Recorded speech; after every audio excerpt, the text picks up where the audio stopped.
LSC versus DC தான் match இன்னைக்கு நினைப்பீங்க இல்ல. கேஎல் ராகுல் வர்சஸ் எல்எஸ்சி ஓட தான் மேட்ச் நடக்க போகுது. வரண்டா சின்னசாமி. சரிடா.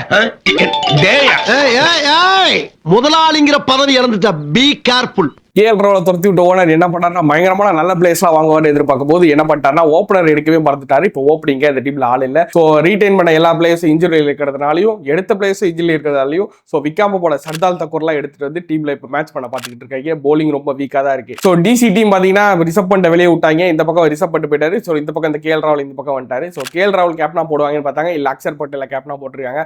ஸோ டீம் ரொம்ப ஸ்ட்ராங்கா இருக்கானா எஸ் பேட்டிங்ல இருக்கட்டும் போலிங்ல இருக்கட்டும் எல்லா சைடும் பார்த்தீங்கன்னா பயங்கர ஸ்ட்ராங்கா இருக்காங்க. எங்களுக்கு தெரிஞ்சு இந்த மேட்சை முக்காவாசி ஜெயிக்க போறது என்னமோ டிசி டீம் தான். டாப் 5 ஃபேண்டசி விக்ஸா எங்களுக்கு தெரிஞ்சு ஜேக், அதுக்கப்புறம் பார்த்தீங்கன்னா நிக்கலஸ் பூரன், ரிஷப் பண்ட், முக்கியமா ஒருத்தர் இருக்காரு அவர் தான் நட்ராஜன். எங்களுக்கு தெரிஞ்சு நட்ராஜன் நீங்க எடுத்தீங்கன்னா நல்லா இருக்கும். அதுக்கப்புறம் குல்தீப் யாதவ். எங்களுக்கு தெரிஞ்சு மேட்ச் முடிச்சதுக்கு அப்புறம் கேஎல் ராகுல் ஆள்கள் சொல்றதுக்காக இங்க பாருங்க இவன் அவன்லாம் சொல்ற வேலை வச்சுக்காதீங்க. இவர் என்னோட பழைய முதலாளி.